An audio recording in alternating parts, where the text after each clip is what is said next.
What's going on, you guys? It's your Huggable Hipster here, and welcome back to today's tea talk. You guys, the tea, the coffee, all of the sustenance is hot today. With all of the articles that are going on today, you might call me somewhat tempestuous, and then a little bit aggravated, and then I get a little more tempestuous. But all of it is just my excitement coming out in different form. Which, by the way, thank you guys so much who are on the tier for subjects for my tea talk on my Patreon. Thank you all so freaking much. You guys send me the best stuff. There's some things I found, there's some things that you guys sent me, and also, we have a new Patreon, Mr. D&D. But yeah, go check out his channel. He uploads a lot of great stuff, and he's going to be uploading some Dragon Ball Z. Also, there is some house cleaning before we get into the chunk of the articles that I wanted to get into. Some of you might have noticed I deleted one of my channels, or if none of you noticed, then that's fine, and I'm just talking out of my ass right now. Deleted one of my channels. It's not the vlogging channel. It is the acting/music channel. I'm just going to stick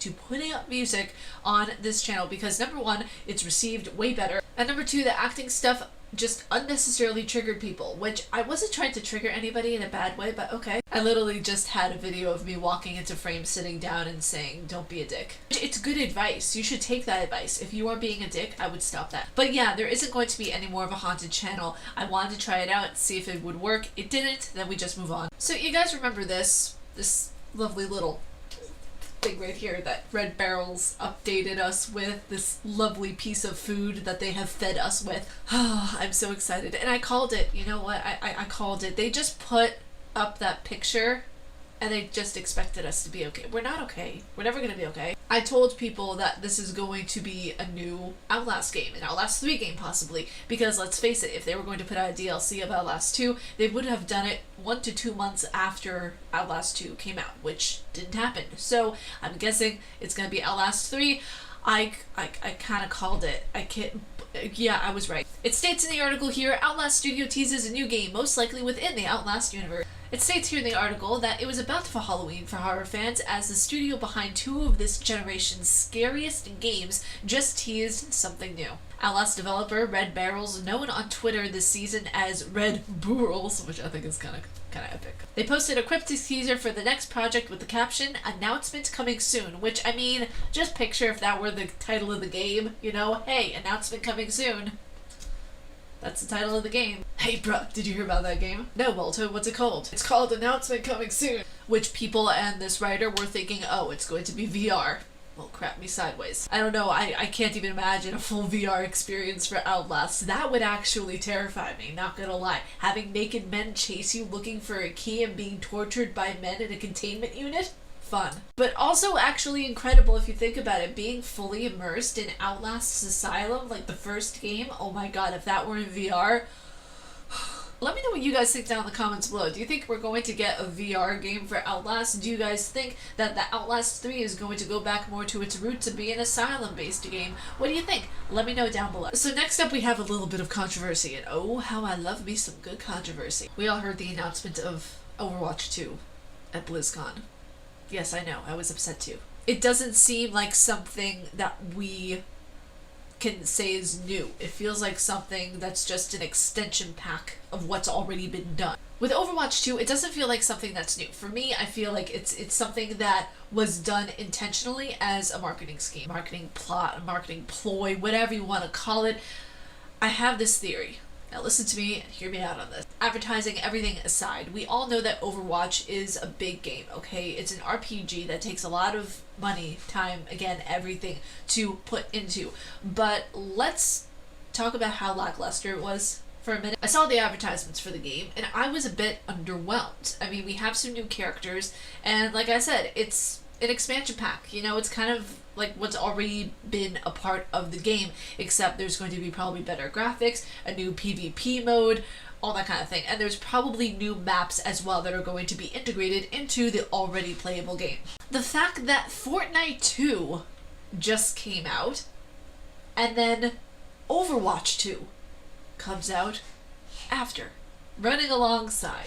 Marketing scheme? I think so. Was this a plot? Was this a plan? Was this some maniacal event that happened in the Blizzard meeting room where they said, okay, we gotta one-up Fortnite? Now, hear me out, okay? I don't like Fortnite. don't care much for the game. I love that people love it, okay? If you find a game that you absolutely are enthralled by and you love it so much, that's great. Good on you, that's iconic. But for me, not a fan of the game. If a company can get people to watch a black hole for however many hours they had it going up, that is great marketing. When Fortnite 2 came out, it was an event, honey. It was something to be witnessed. It was something to be behold. It was a thing where people actually thought that Fortnite was going to go bye-bye. That people thought Fortnite was just going to disappear. There were tweets that were saying goodbye to Fortnite. There were tweets that were stating, oh, we're going to miss Fortnite. Good riddance to Fortnite. There were so many tweets actually thinking that Fortnite was going to just disappear. Lo and behold, it returned with a mighty gusto. And ladies and gentlemen, we then have the most genius marketing I think I have ever seen. Where not only were people staring at a black hole, but people were constantly hyping it, tweeting it, retweeting, subtweeting, angst tweeting. And then you have Overwatch 2. They were just there. It's like they follow it up and they were like, oh, we're gonna try that too. And it kind of just crumbled in on itself. Now, don't get me wrong, you guys. I absolutely love playing Overwatch. I love playing the game. It's wonderful. But when a company bans a player for saying that they stand with Hong Kong, you lose my respect. It just really makes me aggravated that a company wouldn't allow freedom of speech from one of their players for standing up for something that they believe in, I'm not going to get too in-depth with it because I don't want this to turn political, but you guys, this is really major what's going on. And the fact that Overwatch 2 sunk as much as it did, I'm not surprised. If you're a fan of Overwatch 2, that's great. You know what? Be a fan of Overwatch 2. Be a fan of anything that you want with your whole heart and soul. Just don't be blindsided by what the company is doing, what any company does for that matter. I understand that people have to make money, but when it comes down to your morals and principles, you need to have some. So let's get into our next topic, which is about the Sony PS4 cross-platform. Now, Fortnite and Rocket League were the first to be added to this PS4 cross-platform playability. I'm really excited to see if they're going to start to add backwards compatibility. That would just make everything a lot more sweeter and me a lot more tempted to buy a PS5. It states here in the article that over the last 12 months, games such as Rocket League, PlayerUnknown Battlegrounds, Dauntless, Palladians, Smite, and Realm Royale have been enabled into the PS4 cross-play with other consoles. Xbox One and PC gamers will be able to face off against their PS4 buddies in Call of Duty Modern Warfare. Now, Call of Duty Modern Warfare has already been released, and it's either been a situation of people love it or they hate it.